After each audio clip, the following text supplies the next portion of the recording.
I was 6 years old the first time I stepped foot on a stage.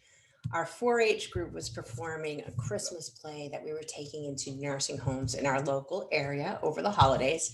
And I was Chris, the Christmas tree, the star of the show. And I had memorized all my lines, I had rehearsed. And here I was now standing backstage in my green leotard with my Christmas tree costume that I had made all by myself out of poster board, tempera paints, and craft materials. I was so excited and proud. So, this was our first performance, and my body was buzzing. So, when the lights went dark, I strutted across to center stage. But when the lights came back on, I looked out across the crowd staring at me, and I never expected to feel what I felt in that moment. The blood drained from my body, my throat had closed up, and I froze. Now, it was probably only for a moment. It felt like a lifetime. And I know that it was long enough that my fellow 4-Hers started to whisper loudly to me backstage all of my opening lines. And finally, I just couldn't take it anymore and I ran off the stage and my understudy had to step in. So, as you can imagine, my 4-H leader and my understudy in particular were furious with me. And I was really, really disappointed in myself. After all, I had done all this work. I had worked really hard to prepare for this. I had made my costume. I had memorized hundreds of lines and rehearsed for many hours. And I felt like a loser. I felt like a failure. And I was ashamed that I had let everyone down.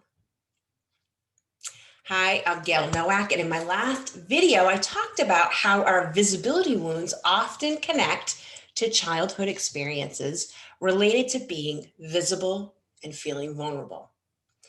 If you missed that video, I'll leave a link to it in the description box below. But for now, you've probably heard the quote that people's number one fear is public speaking. That means death is number two. Number two. So, as an entrepreneurial light worker, messenger, healer, visionary, you know that public speaking is a big part of our work. On top of that, what I've experienced personally, what I know to be true for some of my clients, is that many of us even have this burning desire to be visible, especially when we have a deep knowing that what's inside us is meant to be shared. And yet the challenge comes when we know that we must share what we're about as a leader in a business, and we simultaneously have this fear, this generalized fear of public speaking, and an individual dread sometimes, right? An individual dread of stepping into the public spotlight to be seen and heard. And that's when one of two things happens. We either hide out or we power through. Now, when it comes to growing a successful business, you know hiding out will not get you there. It might work for a little bit, but in the long term, it's not viable. On the flip side of that, powering through, right? We've been programmed to suck it up. No pain, no gain. We've gotten these messages, feel the fear, do it anyway. And while I can appreciate that there is a time and a place for that, how we navigate our challenges, our obstacles, our hardships is far more nuanced than soundbite advice. So as you work on greater visibility for your business, instead of hiding out or powering through, I invite you to consider this instead. What if you gave your fear a voice? What if you gave anxiety a seat at the table? a position on your board of directors, so to speak. What wisdom might that fear and anxiety share with you? And what if powering through your fear is actually traumatizing and harming your business, not helping it? So I will share a specific example of what I'm talking about in my next video. Stay tuned for that. But for now, here's the thing. The alarm bells, the red flags, the negative emotions, they may actually have a purpose for your business. They may actually serve a purpose to inform you about being visible. And it's not enough to just dismiss it or beat yourself up for playing small. Now, that is a phrase that gets thrown around the coaching community like confetti. And yet, I just came across a quote today that really resonates with what we're talking about here today from Martin Luther King. And he said, "If I cannot do great things, I can do small things in a great way." I also want to paraphrase something that my colleague, friend, coach, and healer, Alyssa Rizzo, she recently shared this insight about a completely different topic, and yet it relates to what we're talking about today. And she said, sometimes we hold ourselves accountable, or we're held accountable by others to the wrong goal.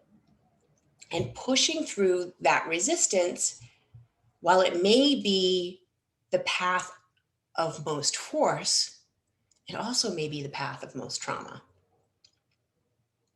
Treating resistance as information is a much kinder and loving way of holding yourself accountable. Not every move in your business has to feel big, ballsy, and terrifying, or even empowering and exciting. Sometimes the wisest choice is to stop, listen, and ask what the fear, the anxiety, the resistance is about for you. Why is it here at this time? What am I feeling about this goal or vision that I have? Why am I feeling this way about it right now? And you may get a message, you may get a warning, you may have a sense that you need to pause for a day or a week or maybe even longer because there's more information either coming in or more information that you need to seek out. You may have some old patterns or beliefs or wounds that are coming up for some healing, and that needs to happen first. But the point is that resistance has information for you, and the answers are already inside of you. If you power through, you never get to those answers. And you may hurt yourself in the long run. The wisdom of our heart can help discern when it's time to take a bold leap in spite of the fear and when it's time to pull back and explore deeper. And until I figured that out, I can tell you, I was stuck running back and forth on this path of hiding out and taking the path of most force, which sometimes ended up being the path of most trauma. And I didn't figure that out on my own. I've had teachers and coaches support me along the way. Now, one of my favorite ways of taking a different approach when fear and anxiety and resistance comes up involves tuning into my heart and letting the wisdom there lead me to intentional steps toward my vision. And I'll tell you, sometimes the steps don't make sense, at least not at the beginning. But your heart knows the path. And it does take a little bit of faith, and it does take a little bit of trust, and it does take facing, not ignoring that resistance. It takes working with it, not running away from it to lead you down the path. So, what about you? What is your vision for 2021? And what would be possible if you worked with the fears and the anxiety that come up around that vision? Or maybe the fears and anxiety that are just coming up because of this unprecedented time that we're in. You know, instead of shrinking back, or plowing through them. So I invite you to share in the comments below. And if you're speaking, if you're leading a workshop or a retreat, if you're being interviewed or publishing a book or doing anything that's increasing your visibility within the next month, and you want deeper support around this, email me at gayle@thestorystylist.com. That's Gayle, Gayle, at thestorystylist, all one word.com, or you can text me at 978-308-9868. And I'll put the details in the description box below as well. Bye.